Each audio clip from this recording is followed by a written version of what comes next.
Over time, the powder coating on your steel door may develop scuffs or scratches through general wear and tear. If that's the case for your door, we stock powder coating touch-up pens to refinish any damage. Using the RAL or BS code from the original powder coating, you can select the matching colour for your pen.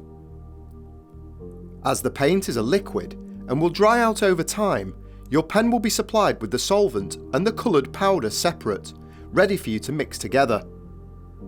To use the pen, remove the plastic pot on the top containing the powder and put it to one side.